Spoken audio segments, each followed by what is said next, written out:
Hey guys, it's Tika, and welcome to the Phoenix Wright Ace Attorney Trilogy.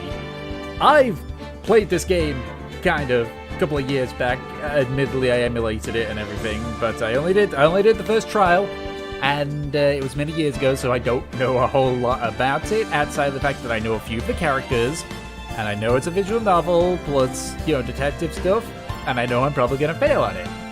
So, I am indeed going to be voicing over this stuff. I just need to check all this stuff here. Yeah, it's fine. Maybe I should have, done this stuff before, but it's fine, I think. Yeah, I will be... I'm just gonna be... I will be voicing this stuff. It's the first one, ain't it? Yeah, it's the first one. Okay. Yeah, I will be voicing it, but probably not the females, because I'm a guy, I'm a dude, and my vocal range is already crap, and I know there's a lot of characters here. So... let's go, I guess.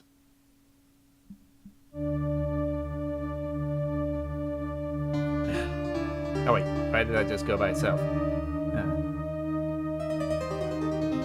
Damn it, what?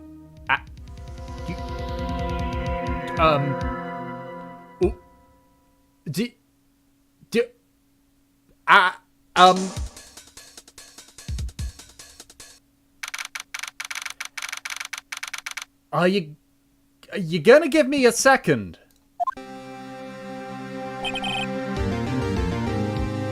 Okay, that was much. I'm probably gonna wanna... let me just, boy, am I nervous. Right? Again, I'm not voicing the females, I'm sorry. Oh, hiya, Chief. I'm glad I made it on time. It's also weird seeing it, like, this size now. Like, because, before it's, like, on a tiny screen. But now it's, like, yeah. So you can actually see the details of, like, the guards in the back there. I have to say, Phoenix, I'm impressed. Not everyone takes on a murder trial right off the bat like this. It says a lot about you. And your client as well. Thanks. Actually, it's because I owe him a favor. A favor? You mean you knew the defendant before this case? Yeah. Actually, I kind of owe my current job to him. He's one of the reasons I became an attorney. Well, that's news to me.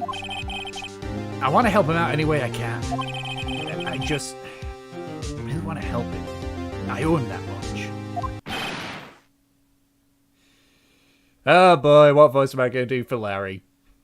I suppose I could always go like this, Kyber. I could do a really crappy Karibo Joey impression. Yeah, let's do that.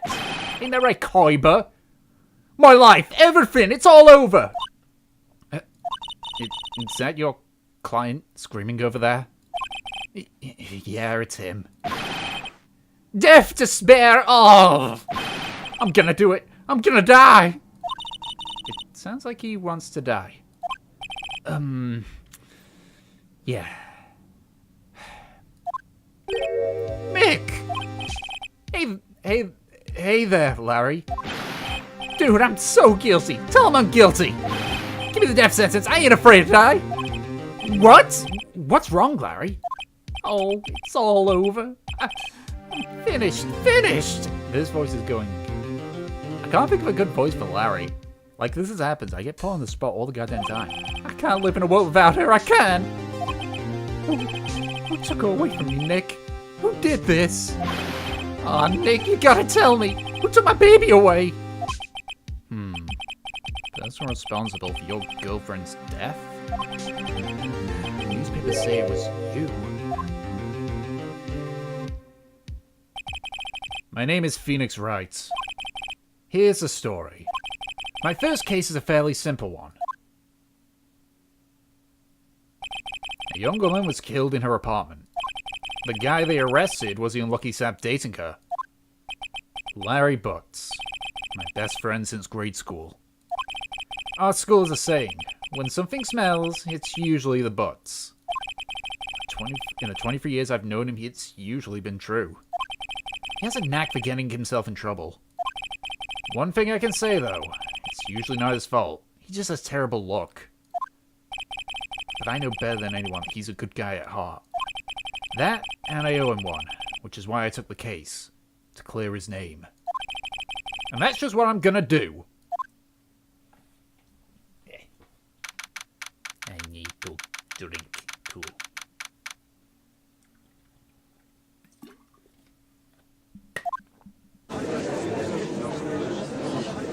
I already know voices for the other one.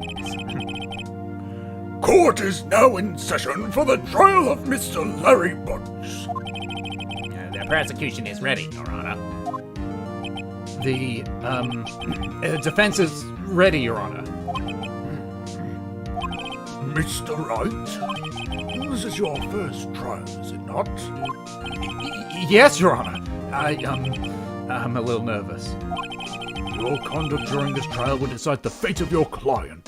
Murder is a serious charge. For your client's sake, I hope you can control your nerves. Thank you, Your Honor. Mr. Wright, given the circumstances, I think we should have a test to ascertain your readiness. Yes, Your Honor. Shaking, eyesight fading. The test will consist of a few simple questions. Answer them clearly and concisely. Please state the name of the defendant in the case. That'd be Larry Butts, Your Honor. The defendant? Well, that's Larry Butts, Your Honor. Correct. Just keep your wits about you and you'll do fine. I think I've realized the difference. It was like completely sprite-based in the DS versions. This isn't. Also, I'm gonna move that down. Yeah, we go. Next question. This is a murder trial. Tell me, what's the victim's name? Phew, I know this one. Glad I read the case report cover to cover so many times. It's... Wait, uh-oh. No way, I forgot! I'm drawing a total blank here. Phoenix, are you absolutely sure you're up to this? You don't even know the victim's name? Oh, the victim, of course. I know the victim's name. I, just forgot. Temporarily. I think I feel a migraine coming on. Look, victim's name is listed in the court record. Just press the tab to check in at any tab button. Okay.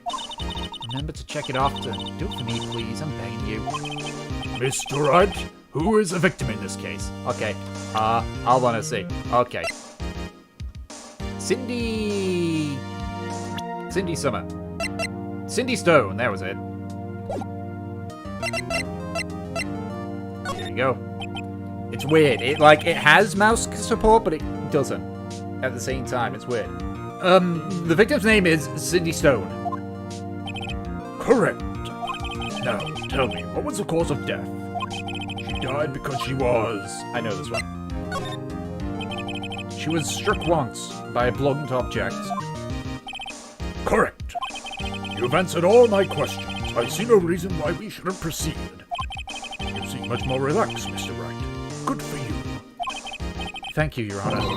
Because I don't feel relaxed, that's for sure. Well then. First, a question for the prosecution. Mr. Payne? Yes, Your Honor. As Mr. Wright just told us, the victim was struck with a blunt object. Would you explain to the court just what that object was? The murder weapon was a statue of the thinker. It was found lying on the floor next to the victim. I see. The court accepts it into evidence. Yay! Right. Be sure to pay attention to any evidence added during the trial. That evidence is the only ammunition you have in court. Use tab to check the court records frequently. Mr. Payne, the prosecution may call its first witness. The prosecution calls the defendant, Mr. Butts, to the stand. Chief? What do I do now? Pay attention. You don't want to miss any information that might help your client's case.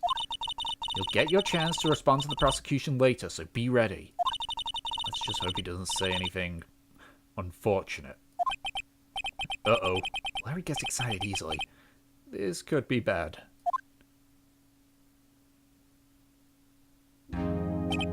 Ahem. Mr. Butts, is it not true that the victim had recently dumped you? Hey, watch it, buddy! We were great together! We were Romeo and Juliet, Cleopatra and Mark Antony! Didn't they all die? I wasn't dumb. She just wasn't taking my phone calls or seeing me. Ever. What's it to you anyway? Mr. Bats, what you described is generally what we mean by dumped. In fact, she had completely abandoned you and was seeing other men. She had just returned from overseas with one of them the day before the murder. What do you mean, one of them? Lies, all of it, lies! I don't believe a word of it! Your Honor, the victim's passport. According to this, she was in Paris until the day before she died. Let's put that to the court record. Indeed. She appeared to have returned the day before the murder. Dude, no way. Now, the victim was a model, but did not have a large income. It appears that she had several sugar daddies. Daddies? Sugar? Yes, older men who gave her money and gifts. She took that money and used it to support her lifestyle. Dude. We can clearly see what kind of woman this Miss Stone was. Tell me, Mr. Butts, what do you think of her now? Right? I don't think you want him to answer that question. Yeah, Larry has a way of running his mouth in all the wrong directions. Should I... I'm gonna stop him from answering.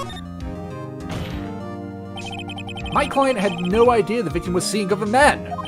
That question is irrelevant to this case. Dude, Nick, what do you mean irrelevant? Cheating she-dog. I'm gonna die. I'm just gonna drop dead. Yeah, when I meet her in the afterlife, I'm gonna get to the bottom of this. Let's continue with the trial, shall we? I believe the accused notice is clear to everyone. Yes, quite. Oh boy, this is so not looking good. Next question. You went to the victim's apartment on the day of the murder, did you not? Well, did you or did you not?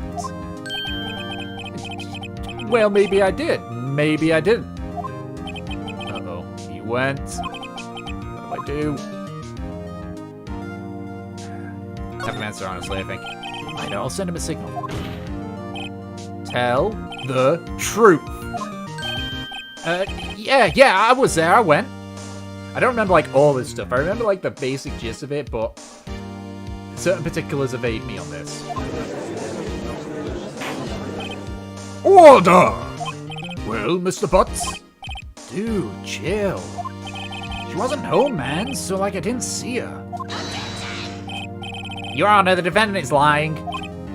Lying? The prosecution would like to call a witness who can prove Mr. Butts is lying. Well, that simplifies matters. Who is your witness? The man who found the victim's body. Just before making the gruesome discovery, he saw the defendant fleeing from the scene of the crime. Order! Order in the court! Mr. Payne, the prosecution may call its witness. Yes, Your Honor. This is bad. On the day of the murder, my witness was selling newspapers at the victim's building. Please bring Mr. Frank Sarwitz to the stand. Shit, I don't know if voice for this one. Mr. Sarwitz, you sell newspaper subscriptions, is this correct? Oh, yes! Newspapers, yes! Mr. Sarwitz, you may proceed with your testimony. Please tell the court what you saw on the day of the murder. Oh boy. I was going door to door selling subscriptions when I saw a man fleeing an apartment. I thought he must be in a hurry because he left the door half open behind him. Thinking it was strange, I looked inside the apartment. Then I saw her lying there. A woman, not moving. Dead.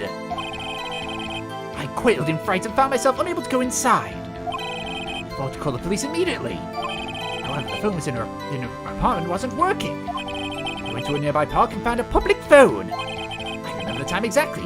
It was 1 p.m. The man who ran was without a doubt the defendant sitting right over there.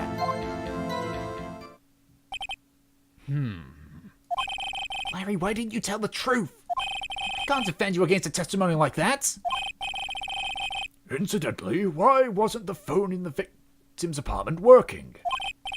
Your Honor, at the time of the murder, there was a blackout in the building. Aren't phones supposed to work during a blackout? Yes, Your Honor. However, some cordless phones do not function normally. The phone that Mr. Sawhit used was one of those. Your Honor, I have a record of the blackout for your perusal. Shit, that doesn't really help me much, does it? No, Mr. Wright. Yes, yes, Your Honor? You may begin with your cross-examination. Cross-examination, Your Honor? Alright, Wright, this is it. The real deal. What exactly am I supposed to do? Why, you expose the lies on the testimony the witness just gave. Lies? What? He was lying? Your client is innocent, right? But that witness must have lied in his testimony. Or is your client really guilty? How do I prove he's not? You hold the key. It's in the evidence. Compare the witness's testimony to the evidence at hand. There's bound to be a contradiction in there. First, find contradictions between the court record and the witness testimony. Then, once you've found the contradicting evidence, present it and rub it in the witness's face. Okay. Open the court record with tab and then point contradictions in his testimony. Can't I press him for more information too? I can. You know what? I'm gonna press. Isn't a man leaving an apartment a common sight? I find it odd you would take notice of him. I don't know. He just seemed strange to me, that's all. Like, he was mad and yet frightened at the same time. Just like a criminal fleeing the scene of a crime. The defense requests that the witness refrain from conjecture. Of course. What the witness means is that the man he saw looked suspicious. So, what happened next?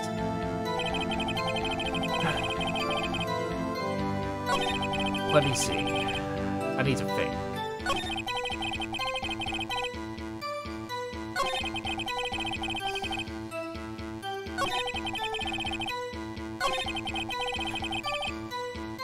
Wait, hang on. Wait.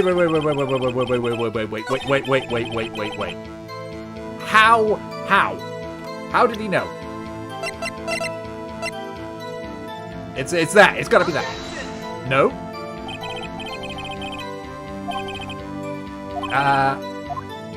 Shit.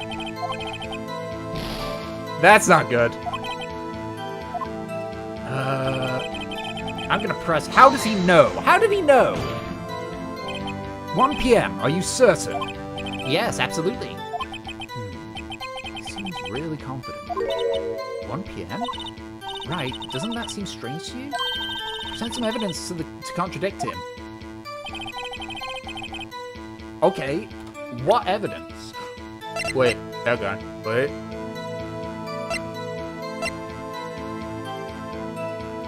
Got it! Autopsy report. You found the body at 1 p.m. You're sure? Yes, it was 1 p.m. for certain. Frankly, I find that hard to believe.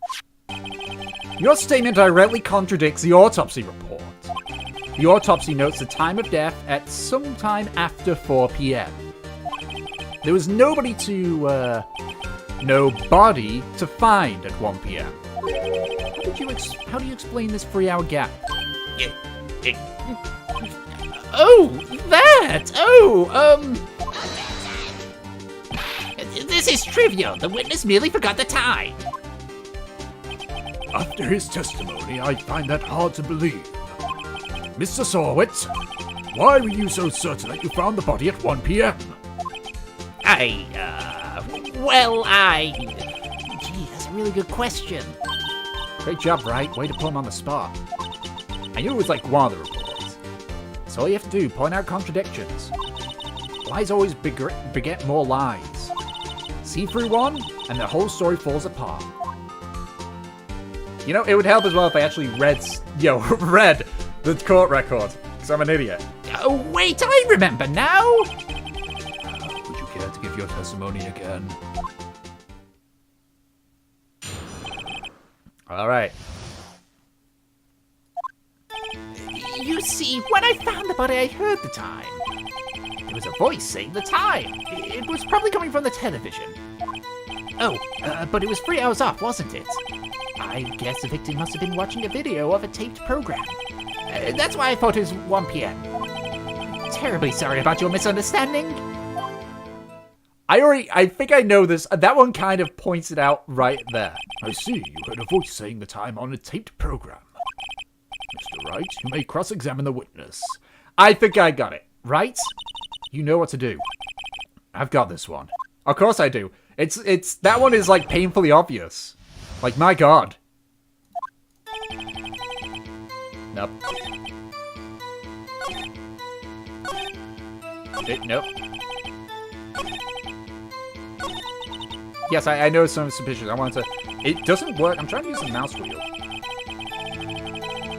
It could not be from the television, for there was a blackout from noon to 6 p.m. Objection! Hold it right there! The prosecution has said there was a blackout at the time of the discovery. And this record proves it. You couldn't have heard a television or a video. Well... The defense has a point. Do you have an explanation for this, Mr. Sorwit?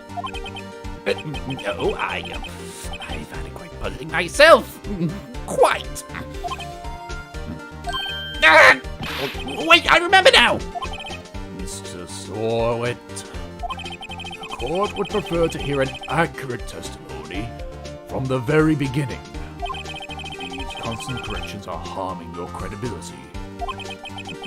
That you seem rather distraught. My apologies, Your Honor. It must have been the shock of finding the body. Very well, Mr. Sorwit. Let's hear your testimony once more, please.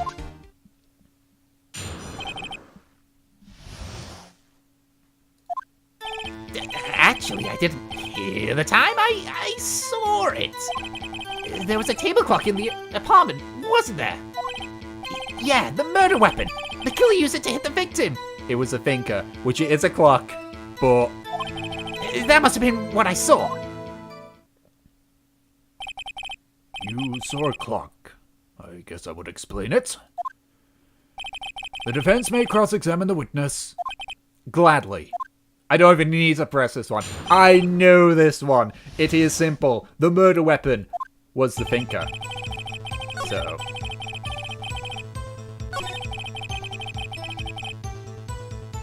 Present. Present. Objection! I'm getting this. I'm getting the hang of this. Wait just a moment. The murder weapon wasn't a clock. It was a statue. Now how is this supposed to be a clock? What? You with your objections and your evidence. Just who do you think you are? Just answer the question, Mr. Sorwit. Hey, I saw it there, okay? That's a clock! Your Honor, if I may? Yes, Mr. Payne. As the witness stated, the statue is indeed a clock. The neck's a switch. You just tilt it and it says the time out loud. As it doesn't look like a clock, I submitted it as a statue. My apologies. I see. So, the murder weapon was a table clock after all. Well, Mr. Wright, it appears that the witness testimony was correct. It's the clock. Do you have any problems with his testimony? Yes, because how would he know it's a clock? Your Honor, there is a gaping hole in the witness's testimony. The only way he could have known the weapon was a clock is to hold it in his hands. Yet, the witness testified that he never entered the apartment. Clearly, a contradiction. Indeed. The witness knew it was a clock because he went into the apartment. You're lying! You were inside the apartment on the day of the murder. Oh yeah? Prove it. Prove I went in there. I'll do better than that. I can prove you were the one who killed her. You struck her with a clock, and the shock of the blow triggered the clock's voice. That was the sound you heard. Order in the court! Intriguing. Please continue, Mr. Wright. Yes, Your Honor. Mr. Sorwit, the sound must have left quite an impression on you. Understandable, since the murder weapon just spoke just as you hit the victim. That voice was burned into your mind. That's why you were so certain about the time. What's the meaning of this? This is all baseless conjecture. Baseless?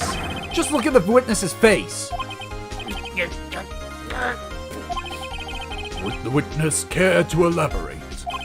Did you strike the victim with the clock? I never. Look, the clock. I heard. No, I mean. Shut up, Joe! Shut up! I hate you! It was him, I tell you! I saw him! He killed her and he should burn! Burn! Give him death! Order! Order in the court, I say! Your Honor, a moment, please. There isn't a shred of evidence supporting the defense's claims. Mr. Wright! Your Honor? You claim the sound the witness heard came from the clock. Do you have any evidence? The whole case is running this. I better think it through carefully. Your Honor, the sound Mr. Sawyer heard was definitely this clock. A fact which clear if you simply try sounding the clock. Let's sound the clock now, here in this court. Your Honor, may I have the clock? I ask the court to listen very carefully. I think it's 8, damn it. That certainly is a strange way to announce the time. Well, he is the thinker after all. So, we've heard the clock. What are your conclusions, Mr. Wright? Mr. Payne, can you tell me what time it is now? It's 11:25. As you can see, this clock is exactly 3 hours slow. Precisely the disparity between what Mr. Sawhit heard and the actual time of death. So, Mr. Sawwitz, try to talk your way out of this one. You forgot one thing! Uh-oh, what's to out now? While it may seem like this clock is running 3 hours slow, it proves nothing! How do you know it was running 3 hours slow on the day of the murder? If you can't prove that, you don't have a case! That's right, how am I gonna prove that? The passport. Damn it, I was so close. Mr. Wright, it seems you lack the critical evidence to support your claim. Yes, Your Honor. This means I cannot let you indict the witness. Unfortunately, this ends the cross-examination of Mr. Frank Sorwit. I come all the way down here to testify, and look what happens! You treat me like some criminal! A criminal! You lawyers are all slime! I almost had him. Sorry, Larry. I failed you. There's nothing I can do about it now. Not so fast, Mr. Sorwitz. I mean, Chief. Listen up, Wright. Don't throw this one away. Not like this. Think. But, Chief, it's over. I can't prove the clock was slow the day of the murder. Nobody can prove that. Well, yes. But that doesn't mean you can't still win. Try to get outside the box. Don't waste time doubting the facts. Assume the clock was 3 hours slow and think through it. Ask yourself, why was the clock 3 hours slow? Figure out the reason, and you'll have your proof. Right? Right? Can you think of a reason as to why the clock would be 3 hours slow? Yeah, because she came back from France. Wait, maybe I can prove it. You must have evidence somewhere that can prove it, right? Find it and let them have it. Well, Mr. Wright, you say the clock was already running slow on the day of the murder. Have you found evidence to support this claim? Of course. There is a piece of evidence in the court record that can prove my claim beyond a doubt. Tough words! Let's see you pull this one off! My voice is going weird with Sorwit, but I've been yelling half his lines. Let's see this evidence that proves the clock was running slow. The passport. Duh. The victim had just returned home abroad the day before the murder. As we all know, the time difference between here and Paris is 9 hours. When it's 4 p.m. here, it's 1 a.m. the next day there. The clock wasn't 3 hours slow, it was 9 hours fast. The victim hadn't reset her clock since returning home. That's why the time you heard when you struck her dead in the apartment was wrong. Proof enough for you, Mr. Sawit? Or should I say, Mr. Did It?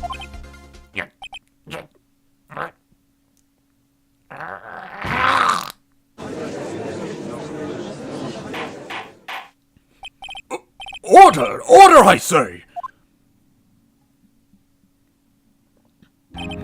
Well, this case has certainly turned out differently from what we all expected. Mr. Payne, your witness? He was arrested and has been taken away, Your Honor. Very well. Mr. Wright? Yes, Your Honor? I have to say, I'm impressed. I don't think I've ever seen someone complete a defense so quickly. And find the true culprit at the same time. Thank you, Your Honor. At this point, this is only a formality, but this court finds the defendant, Mr. Larry Butts, not guilty. Yay! Whoa. And with that, the court is adjourned.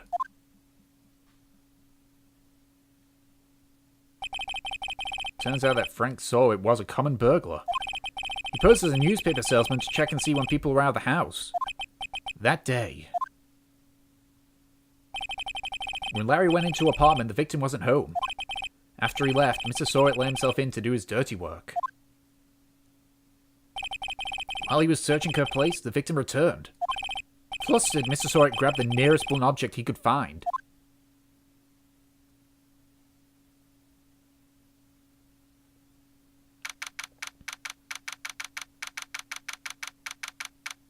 Huzzah! Phew! Still can't believe we won. Right! Good job in there. Congratulations. Thanks, Chief. I owe it all to you.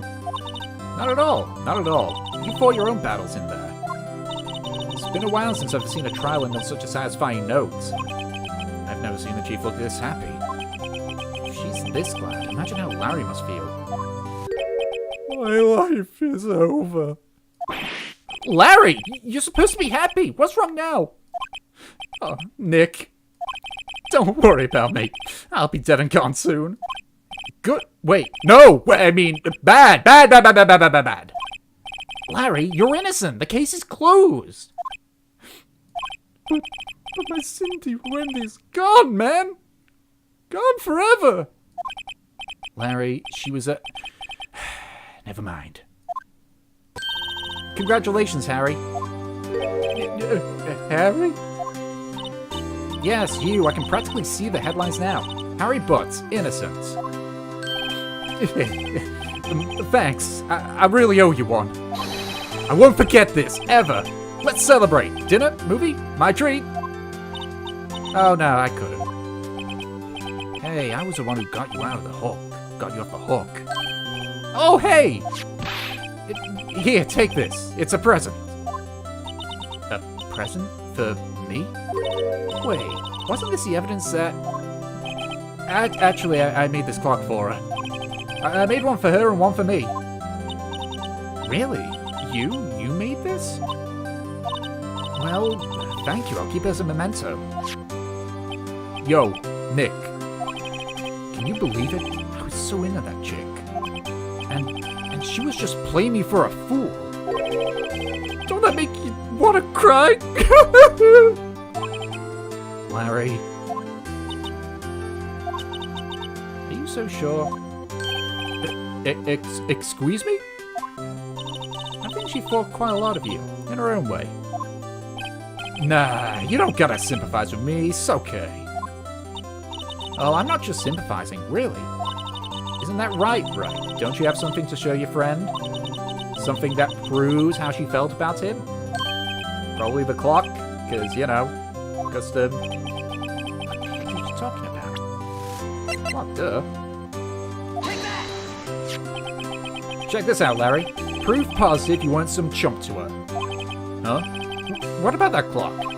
This is the clock you made for her, Larry. And she took it with her when she traveled. Whatever, she'd probably just need a clock, that's all. You think so? It's a pretty heavy clock to take traveling.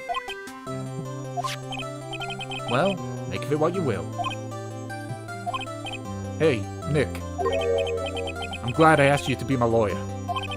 Really, I am. Thanks. Well, that made him feel a little better. Right? I hope you see the importance of evidence now.